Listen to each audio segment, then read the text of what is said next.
Hi, Michael. Thank you so much for joining us. Hello, good afternoon, Margaret. And I don't know what the weather is like down in Florida, but I hope it is better than here in Connecticut because all I can say is I'm not going to have to water my garden here for a very long time at the rate. Oh, we are in the midst of it. Every afternoon, a huge summer storm comes through. So, Indeed, it's changed. Thank you for having me. And you had just prior to our recording, you'd asked a couple of questions. You know, the thing about the way that I make films, succinctly, hmm is I make films about American art and the artistic experience. But for me, what is vitally important is that there must be a story. If there's no story, there's no film. The easiest thing in the world for a filmmaker to do is to put some beautiful images up on the screen and to set the camera up and to move around those images right. and to force function your view in the northwest corner of the image or the southeast corner of the image, play a little music, do a little bit of narration. That's the easiest thing in the world to do. That's a film where we begin to lose our audience in about 20 to 25 minutes. Exactly. So where there's no story, there's no film. Every film that I've made, including Cleophas and His Own, has had at its foundation, Margaret, at its basis, a story. The art and the way the art's created and the way it resonates, both in that time and our time, is part of the story. But without a story, the film can't be made. I picked up, in 2003, I picked up on eBay a copy of a catalog of a showing of Hartley's works in Canada that was a decade earlier. hmm And in the middle of this catalog of the Canadian paintings was a story called Cleophas and His Own by Hartley. Did I know a little bit about Marston Hartley in 2002 and 2003, of course? A little bit. Did I realize that Hartley was a fine writer? Did I realize that he was a gay man who, for most of his life, was, while not closeted, certainly affected by what he felt as his own strangeness, his own isolation from society? I picked up this narrative called Cleophas and His Own, and I read it one weekend. And my wife walked into my office. I was in tears.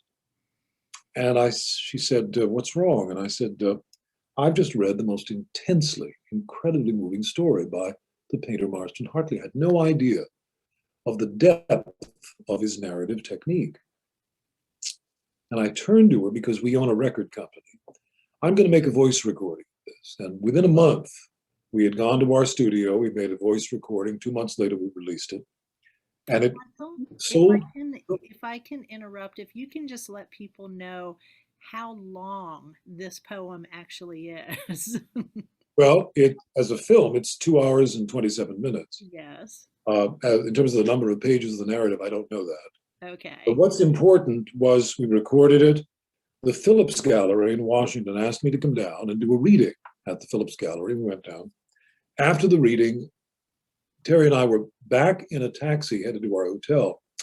And I turned to Terry and said, "We need to make a film of this narrative." I proceeded to spend the next several weeks condensing Hartley's narrative into a screenplay. It was one of the hugest mistakes of my life because chopped, cut, I pasted something to narrow the narrative down to a manageable length, 90 minutes, 115 minutes. I destroyed the architecture of what Hartley had created. I went and saw my wife and said, "The only way to make this movie is to film every damn last word of it." And so we began the filming process. It took us 18 months. What you see on the screen when I'm on the screen is 2 18-hour days, 4 cartons of cigarettes, and an intensive process involving a behind-the-scenes crew of more than 20 people, and me staring into the camera to relate Hartley's narrative. And then shooting, of course, I was the director of the film as well as playing Hartley, shooting, B-roll and location shots and editing this film down. I recall one particular moment when my great, great videographer, Jeff Layton, who's one of the masters of the business, turned to me and said, you know, you're going to need a score for this film. Let's talk about the composers I know. And I said, no, Jeff, that's all been decided. It's Richard Strauss. It's Death and Transfiguration. And he said, how are you going to do that? And I said, watch me. And we laid the music in, and it worked. And to this day, every film that I make, Margaret, the music is chosen before I write one word. That's amazing. That is so different from how films are usually made. Well, I think it is. But music, I'm a musician by training. My wife is as well. The music identifies the depth of feeling that we want to capture. And once I've got the music nailed, then the rest of the shooting and the writing falls into place. I know it is. It's like building a car. I think it's like building a car by worrying about what the tires look like. But that's how we make films, and we're working on our 9th. And so I guess to a certain degree, it's been successful. And much like the wheels on a car, music propels the story many Very times. nice metaphor, and thank you. If you're moved by what you see and what you hear in one of my films, then I've succeeded. Well, this is an incredibly moving film. One of the things that I love about it is that the themes are so universal. Loss and love we all experience that. But it is such a personal story of a family and a man who cared so deeply about them. And I wondered if you could tell us a little bit about well, first of all, how did you bring Marsden Hartley to life, imagining him as you were creating this film? So we can start there. Well, thanks to a wonderful makeup artist named Jimmy Soltis, first of all. Secondly, we became very close with Louise Young, my wife and I did, in the beginning of our filming. Louise Young she's now passed away, she lived in Korea, Maine. Her family boarded Marston Hartley when she was in her teens, late teens and 20s. She knew Marston intimately, they were friends. I have letters that Louise gave me that were written by Marston Hartley to her. And as contrary and difficult a character he was, if he liked you very, very dearly. And his letters show that. When I was working on the characterization of the film, getting inside the body of Hartley as an actor, even before I began to think about camera shots and the things we had to do, I consulted Louise a lot. How did Hartley carry himself? How did he look? Was he short of breath in 43 when he was obviously suffering from congestive heart failure? The answer is yes. How did he deal with members of the public? How did he deal with his thoughts? Louise, when you engaged with Marston Hartley, what was he like? And Louise sat me down, and I read her lines. She said, no, not like that. And I read more lines from Cleophas. She said, stop, that's not quite right. And I had intensive sessions with Louise. Unfortunately, she passed away before the premiere of this film. She was a dear lady and a dear friend, and we had the benefit of that very wonderful exchange with her. And to the extent someone thinks I look like or sound like or come across like Marston Hartley, it's because I coached with someone who knew him intimately. And it shows, it comes across so well. Thank you. You truly embody Marston Hartley. And I know him through his paintings and now his poetry. Also, a fabulous book that contains the correspondence between he and Stieglitz, who was his gallerist. That's correct. They had what we call nowadays a bromance. Yes, they did. Alfred Stieglitz, I'll use the vernacular, bailed Marsden's tush out more than once with money and with support. And Marsden took advantage of that, as he did with many friends. Stieglitz, as you know, and as many of your listeners know, is the father of American modernism. There's no doubt about it. There's no conjecture about it. Right. Without Alfred Stieglitz, there is no American modernism. I agree. I definitely agree. And he was a staunch supporter of Marston He Hartley. was. And as you said, was really wonderful about ushering him through periods of uncertainty, but also periods of success. Hmm. And it was at a time when it was not easy to be an artist. Marston Hartley bounced around quite a bit, lived in Berlin for a while, and ultimately settled in Maine. And that's one of the other things that I noticed about the film is that now Marston Hartley, at his own urging, was known as the painter of Maine. He loved the seascapes, loved the geography. And that's one of the things that just struck me about this film is that you really created the landscape around you becomes a character in the film. And it, to me, that pays such homage to the love that Hartley had for Maine. And I wanted to get a sense from you, was that something intentional, or was it just where were you on location? And just walk us through a little bit Well, of that. I'd like to boast and say that everything I do in a film is intentional, uh, and well thought out and well planned, but I'd be lying to you, Margaret. Some of it's happenstance. The vast majority of what you see on the screen was, in fact, not filmed in Canada, it was filmed in Maine. In fact, the walk up at the beginning of the shot to the chicken coop that Hartley enters, and then we cut away to the interior shot, which is not 100 miles away in a studio. Mm-hmm. That actual chicken coop was in the back of Louise Young's property and sat next to the chicken coop that Hartley used as his studio. They were literally side by side. There were two. One of them fell down and was not replaced, and the one next to it, which goes back to Hartley, actually had chickens in it. And we cleaned it out. It was what it was. My crew did a fabulous job. But entering that coop, I was in Hartley territory. I was actually walking the same paths that Hartley walked in Korea, Maine. We filmed none of that in Canada. We had attempted to do so, and it proved to be difficult for some strange reasons. Candidly, I think we captured the feeling of Nova Scotia. I hope we did in that film.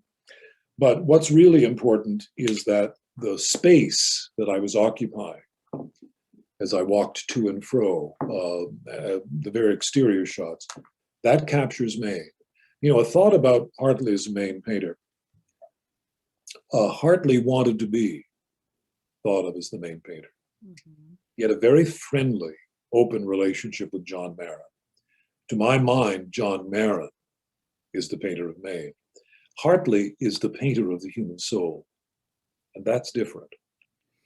It's almost as if Hartley captures, through his paintings of Maine, through his experiences in Maine, a depth that John Marin couldn't have captured. He wasn't that kind of painter.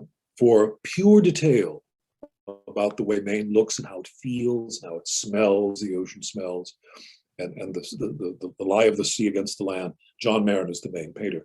But when you add the profundity of Hartley's obsession with the workings of the human soul, he becomes the Maine painter in that example and that idea. Does that make sense, what I'm saying? It absolutely does. And it puts such a fine point on what so many of us here at the museum have experienced when we go down to see the Marston Hartley painting that we have on loan right now, the Daily Bread.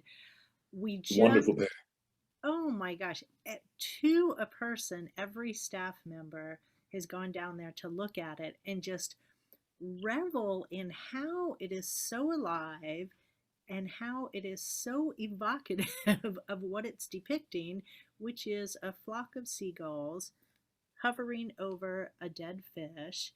And it is just, and that's exactly what it is. There is something of Maine coming through in that painting, something that you can't quite put your finger on, but it is And so alive. You can smell the yeah, seawater when you look yeah, at this painting. you can. And when you understand and when you realize that Hartley is loosely described as an expressionist painter, Mm-hmm. but what he really is a symbolist. Yes. Hartley does nothing by accident. Whatever he shows you on the canvas, means more than what he's showing you. And he is profoundly known for that. The series, the Katahdin series, we did a subsequent documentary on Hartley, as you know, featuring the Katahdin series. Nothing is done by accident with Hartley, Margaret. It's always for a higher purpose. You grab that visual of "Give us this day our daily bread." You grab the visual, brilliantly painted. You grab that, and then you think for a moment, what does this mean beyond what I'm seeing? He always provokes you to ask that question. See? Yes, yes, he really does. I'm thinking specifically about some of the paintings he did in Berlin with the symbolism, the crosses, all of these hidden messages. Absolutely. He was very much in love with Karl von Freiburg. That love was partially reciprocated, we think, and of course, Karl died in the Great War. Hartley, for me, when I look at a Hartley painting, and if I enter a museum, and there are 40 paintings on a wall, aren't you like me? You automatically know which one is the Hartley, and you gravitate towards it, right? Right. I mean, I think I'm saying something that's truthful. Yes. Hartley's gayness is vital to the understanding of his work. It's not vital in the sense of how did it inform his work or infuse it. It's vital to the understanding of the loneliness the man felt. And at the end of the day, to be gay in the 20s and 30s, teens, 20s and 30s, and to be part of the New York art world was not something extraordinary. We all know that. Right. But to be gay in the world, to function in the world, Margaret, still puts you at a disadvantage. And it, unfortunately, alas, it sometimes still does in our society, which is tragic. Yeah. But in Hartley's manifestation of his understanding of that, he turns inward. And what happens, right, when he turns inward with his genius, is that it's an outward expression of his loneliness. Everything in his painting is about solitude and loneliness. Why? How else could he have lived his life knowing what he knew? True. That's very true. Yes. I would have loved to, would be wonderful if Marston Hartley were alive and creating today. Yes, he'd be rather old, but the answer would be yes, yes. Yes. Louise, my friend Louise, was with him when he died, and she recounted that story to me. So I have, you talk about 6 degrees of separation. There's a single degree of separation between me and Hartley, thanks to Louise Young. What's really important is that as grouchy as he was, and he was notoriously grouchy, he was deaf in his later years and it made conversation difficult. He was very much in love with Louise and loved her and her family dearly. And their letters are the letters that I own, that Hartley wrote to the young family, are filled with tenderness, understanding, beauty, gorgeous prose, and a real tenderness of feeling that doesn't manifest itself in an outward way that you would expect. Yes. That's wonderful. And you can see that as well. And it's those dualities, the tenderness that he showed to the people he cared about, as well as his curmudgeonly ways, were probably partly a survival mechanism.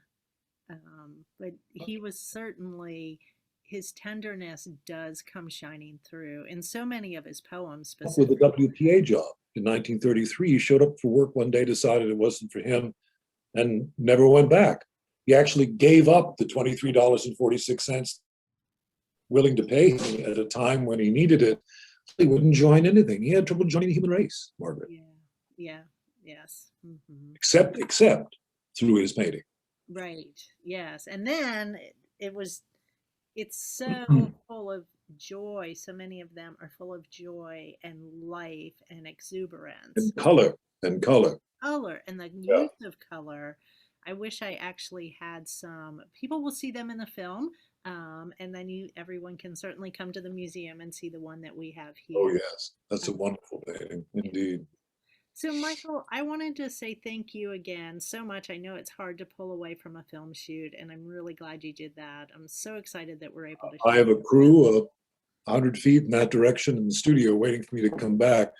But Oh, I am very grateful that the museum is showing this. We are delighted to provide this to the museum, and we are very happy to have you show it without charge. I told Terry to waive our screening fee because I love the work you're doing. I love this festival. This is a very important activity, and we need to get the word out. And how better to do it than through Hartley? And when the madness of this pandemic is over, have us back, and we'll show our WPA film. I'm sure your gang would love to see that. oh, the WPA film, the film about the Gilded Age. We can the Armory Show film. We can screen them all. And we are going to be celebrating a new film, our ninth, will Okay. come out in 2022. And that title is White Mischief, The Art of Joseph Cornell. What? I love it. So that's what I'm shooting, 100 feet in that direction right now. Okay. Well, Film wonderful. about Joseph Cornell. So wish us luck, okay? Oh, I certainly will. Thank you again. And I will talk to you soon, Michael. Good to be with you, Margaret. Okay, you Thank you. too. Goodbye now. Bye bye.